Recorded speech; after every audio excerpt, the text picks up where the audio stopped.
اسے اپنے اس پیارے باز کا خیال آیا جس نے اس کی جان بچانے کی کوشش کی مگر اسی کے ہاتھوں مارا گیا۔ پرانے وقتوں کی بات ہے کہ کسی ملک میں ایک شکاری رہتا تھا۔ شکاری ایک نوجوان اور بہادر شخص تھا۔ وہ شکار کی تلاش میں اکثر گھنے اور خطرناک جنگلوں میں جاتا تھا۔ شکاری کے پاس ایک باز تھا جو اس کا بڑا ہی وفادار تھا۔ وہ جب بھی شکار پر جاتا تو باز کو بھی ساتھ لے کر جاتا۔ باز بھی کئی قسم کے چھوٹے پرندے شکار کرتا۔ اسے باز سے بہت محبت تھی کیونکہ باز نے بہت مرتبہ اس کی جان بچائی تھی۔ مثال کے طور پر ایک دفعہ جنگل میں ایک سانپ اس پر حملہ آور ہونے لگا تو باز نے اس سانپ پر حملہ کر کے اسے مار دیا اور شکاری کو بچا لیا۔ ایک دن شکاری نے شکار پر جانے کا ارادہ کیا اور حسب معمول باز کو بھی اپنے ساتھ لے لیا۔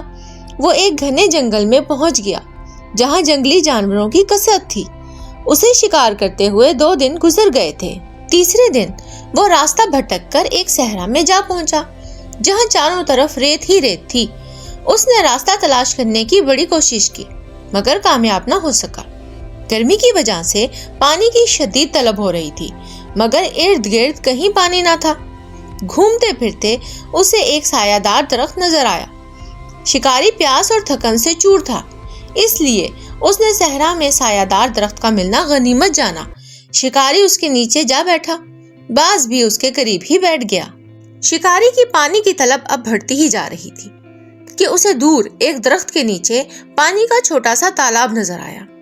وہ پانی کو دیکھ کر اتنا خوش ہوا کہ اس نے یہ بھی نہیں سوچا کہ یہاں صحرا میں ایک درخت کے نیچے پانی کا تالاب کیسے ہو سکتا ہے بھلا، اور پانی کی طرف جانے لگا جیسے وہ پانی اسے اپنی طرف کھینچ رہا ہو مگر باز اسے بار بار روک رہا تھا۔ وہ جیسے ہی وہاں جانے لگتا باز اسے روکتا۔ کافی دیر ایسا ہی ہوتا رہا۔ اب شکاری کو باز پر غصہ آ رہا تھا مگر باز نے رستہ نہ چھوڑا۔ شکاری نے غصے میں اپنی تلوار سے باز پر وار کیا اور باز وہیں ڈھیر ہو گیا اور مر گیا۔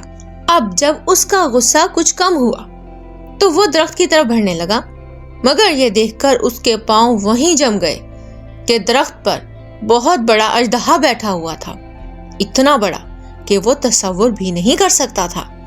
وہ پانی کا تالاب تو تھا ہی نہیں، دراصل اژدہے کا زہر تھا جو اس کے دانتوں سے نکل کر ریت پر گر رہا تھا۔ اسے دیکھ کر تو شکاری کی جان ہی نکل گئی اور وہ وہاں سے بھاگا۔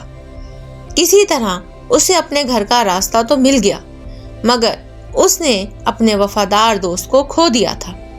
اب رہ رہ کر اسے اپنے پیارے دوست باز کا خیال آ رہا تھا جس نے اس کی جان بچانے کی کوشش کی تھی مگر غصے میں اسی کے ہاتھوں مارا گیا۔